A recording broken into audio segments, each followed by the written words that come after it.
Welcome back to Studio F, where on Fast Times Willy B, we'll be reviewing Halloween 5, The Revenge of Michael Myers. Gentlemen, let's broaden our minds. Russell.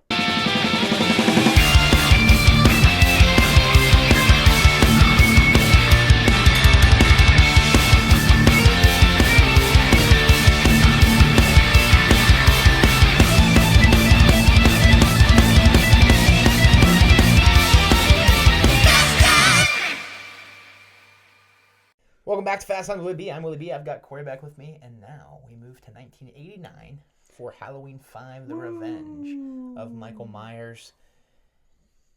We've got a new director, once again, Dominique Othenin-Gerard. I remembered it. Oh, You man. gotta give me an extra that one. Okay, yeah. We're not saying it again. We're just going to call him Dominique. But cast-wise, we'll call him Dog, D-O-G. Dog. All right. Cast-wise, we've got Donald Pleasance, we've got Danielle Harris, we've got Ellie, is it Ellie Cornell? I think so. Yeah. Ellie Cornell. Amongst others. Tina, whatever her real name I is. don't know what her real name is. Yeah. But we'll start with the good. Love you, Tina. And, dude, because of AMC, I like the river rolling. I do. Great start, buddy. Great start. I'm going to give you nucks for that. I like it's iconic to me, him just Me too. tossing and turning down the river. Yeah. I love that him like crawling to the river like, fuck, I've been shopping not that many times. Yeah. I love him floating down there. I even like that little crab shack where he kills that man who was nice enough to nurse him to health for a year. For sure, and then it just murks him. But we get the first shot of the Curse of Thorn tattoo. We do. The only shot, actually. Oh, this is where we start to get hints of the man in black. Yeah. But I like the tattoo, obviously. I got it myself, and I have not had the urge after a few years to kill my family on Halloween, so that's good. That's fair. But I like that we start getting that lore. We don't dive into it as much as we do in 6, but we figure out that there's more behind the evil. Yeah. So I like that. The ending must have been wild if you weren't expecting that. Yeah. That's something I don't think about often. Yeah. And that ending must have really been like wild. Yeah. But this one, just once again, it definitely takes a step down from that fourth one. Oh, yeah, but it's still a good Halloween movie. Yeah. It's still a good sequel.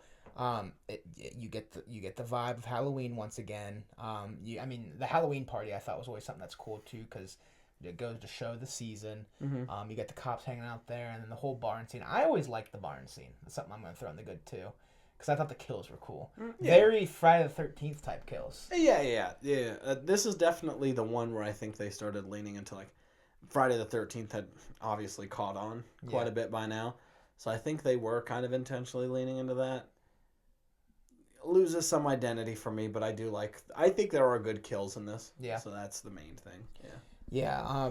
I love the setting though. Again, the fall vibes, all that stuff. When they go back to the Myers house, I actually love that set design. Yeah. I think that's a great rendition of the Myers house. For sure. That whole scene in the Myers house too, kind of like the chase scene. That's what I like to call it. Yeah. Oh, the vent shoot or the laundry shoot or whatever. Yeah.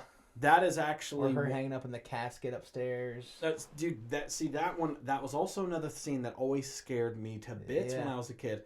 Because it always, I felt sad. Yeah. And then I was horrified. And she calls him uncle. And oh, my God. It's an intense scene. And then Loomis, too, you know, Loomis, he's at this point dedicated his life to Michael. And he has a stroke over top of him, and you just feel it almost. You feel he's at once the again, end of his Donald rope. Pleasance just, sells it again. And boy, he is a lucky man, though. He's eluded this man 5 times. Yeah. Well, 4 times, I guess. 5 times. He's alive in the next one. You know it. We'll get there. Yeah.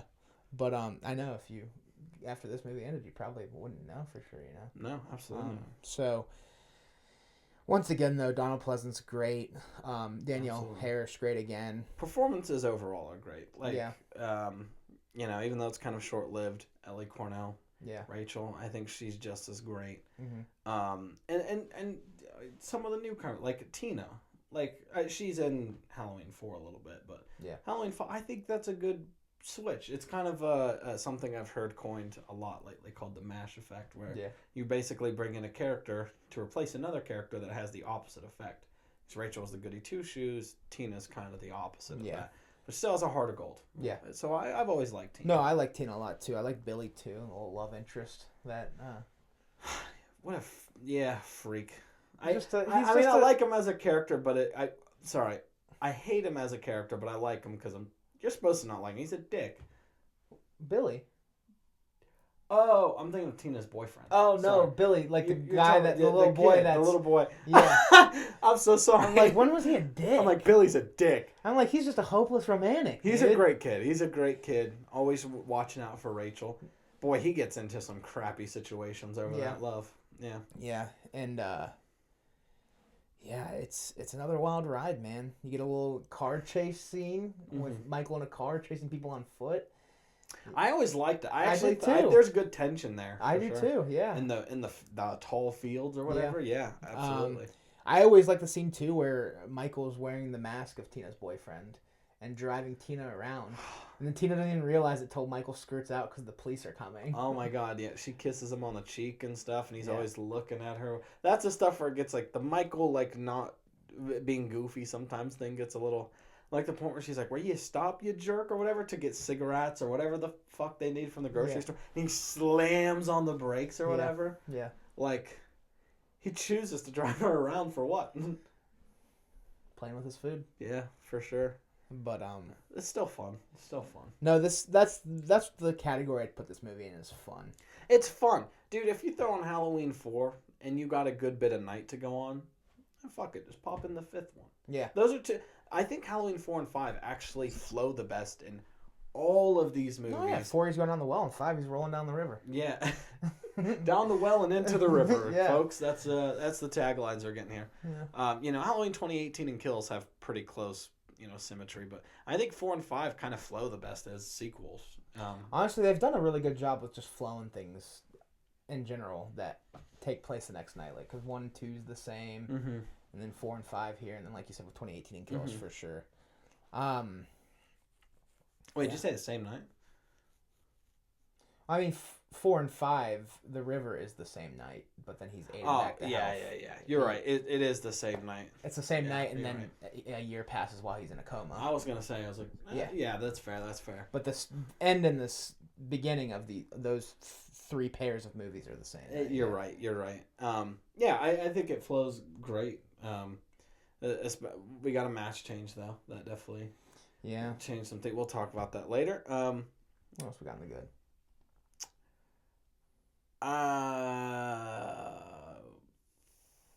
What's your favorite kill in this movie? There it is. Favorite kill. I mean, mine's probably the scythe. I always like the pitchfork hay bale situation. Yeah. None of the kills in this ever really made me go crazy exactly. Okay. I really can't even remember some of these kills to begin with. Yeah. I do like whenever she kills, or whenever he kills the boyfriend. Is the boyfriend's name Mikey too? I feel like his name is Mikey. It might be. I think it is. I think it's Mikey. Yeah. Like, I think that kill's good where he takes his car and whatever. I always thought that was kind of cool and tense. And, but none of them ever really stuck out to me that much. That's fair. Really. But more so the chase stuff is always what got me in this one for sure. Yeah. Definitely a cat and mouse game for sure. But tense. A lot of good tension in this movie. Yeah, absolutely. A lot of fun, a lot of tension. Yeah. It's fun. Hop over to the man. Mask. Oh, you want to wait on the mask? I might. Yeah, we'll wait on the mask. I think. Yeah, I'm with you. We'll stick with the man. What do we got? Let's stick with the man. I think kind of some of the.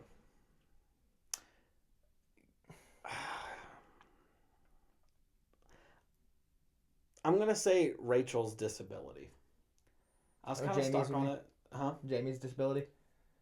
Fucking Jesus. Yes. I would put that in as well. Yeah, because I kind of like it, because it is interesting that the psychic link can't talk situation. For sure. And having to draw things. Yeah. But at the same time, it's like you kind of lose some of Jamie there for some of the movie. And every time I watch it, I kind of can't wait till she can just speak again. Oh, backtrack for a second to the good. I'll just say it in my final thoughts. Yeah. I agree. I actually like the mute stuff. Yeah. Until she's all of a sudden good. Yeah, it's too quick, too. Too quick. And I'm like, if you're gonna do that, roll with it. Mm-hmm. Don't cut it off mid movie.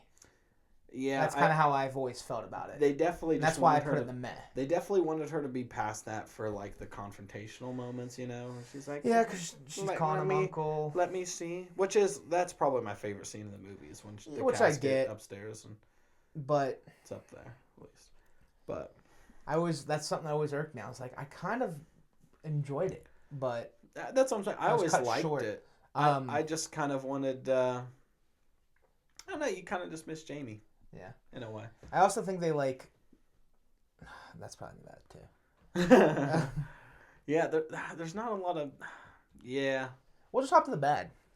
Mask. Yeah, I think this is my least favorite Mask. But that's not enough to kill the movie, so that's not a bad that's really hindering my score. For sure. I think we both know the thing that we're really gonna put in the bad here. The lack of payoff. The ending of the fourth. They lost track completely. Yeah. Dude, that is. I'm gonna say it. That is pussy shit. I think they were afraid that like people wouldn't accept a child killer or whatever because it's too much of a hot topic or whatever. But it's already about Michael Myers trying to kill a child anyway, so who cares? Yeah. Yeah. Yeah, I don't like the lack of payoff. They set up, dude. They were set up for greatness with this one, and the payoff is very unfortunately just not there. Yeah. That's really it. Like, this is another one where I really enjoy it. I don't know if I really have anything else. This one's just hard to talk about it because it's kind of like a Friday. This one's the closest to a Friday the 13th movie, for sure. In which I just don't have a lot to say about it, really. Yeah. So there's some. I'd also put Rachel's death in the bad because she was a great character. That's what I was gonna say. The character assassination, literally. Dude, their dynamic is kind of what makes the first one in a lot of ways for me. And losing that completely. Yeah. And like you said, they don't even they have one scene together. Yeah. And I agree. I like Tina a lot, but Rachel was like you said, one of my favorite characters in this entire franchise. She's like a character from Full House. Yeah. Yeah, it's unfortunate what happens there. There's just some moments I just really kind of don't like the cat jump scare. For some reason, that always annoyed the piss out of me because I never thought it was scary or funny or whatever. And also, even though I do like Tina, the thing that frustrates me so much about her, and really Rachel too, is they don't listen to Jamie at all. And considering what they've been through, probably listen to Jamie. Yeah. And especially her begging Tina, don't go out, don't go. Like, there's stuff happening. Like, it's really annoying. Yeah. It's really annoying. And it feels like it's just not really giving the kind of justice that Jamie kind of deserves, you know? Yeah, for sure. It's unfortunate. Yeah, those are the few gripes I have, but again, it's nothing that killed the movie for me. I still enjoy I still like watching this movie every year, for sure. But we can hop over to our final thoughts and ratings. Mm-hmm. What do you want to leave off with Halloween 5? What do you get out of 10? I mean, overall, this is the most kind of nothing one. The one that kind of has the least amount to say in a lot of ways. And the one that's kind of the most skippable to me. Okay. In some ways. You know, I mean, in some ways, it's kind of the perfect movie. Like, if you want to get drunk and just like laugh at a horror movie and just have a good time, and this is, you know, cuddle up in a fire and watch this on CRT. It's still great for that. It's just never gonna be one that I'm always gonna, you know, be fascinated by or love or whatever. But I also do because it's in the franchise, and I love, you know, pretty much all of these. So. Mm-hmm. I don't know. It's just the hardest one to talk about, and that kind of makes me sad. So yeah, this one I'm going to go with a 6 out of 10. Okay, for me, I'm going to go 7 out of 10. Right on track with Halloween 2. Yeah, I still think it's a good movie. I think 1 to 2 and 4 to 5 are very similar for me. Like they're both a step down, but they're both still solid sequels. Mm-hmm. Sucks we don't get the payoff with Jamie and the ending in 4. That definitely hinders my score more than anything. But I have a lot of fun with this movie. I think it still encapsulates the feeling of Halloween really well. Yeah. And like I said, I still have fun with Tina. And the chase scenes are really cool. There is a lot of tension in this film. And it's just fun. I think it's a solid film. I don't think it's... anything to write home about, but it's still a solid 7 out of 10 for me. Absolutely. Understandable. That'll do it for Halloween 5, The Revenge of Michael Myers. Kory, thank you for coming on. Thank you all for watching. If you like what you're watching, check out some other videos. Hit the subscribe button or follow social links down below. 1 through 4 is out. 6 is coming, so stay tuned. We'll talk to you all soon. Peace.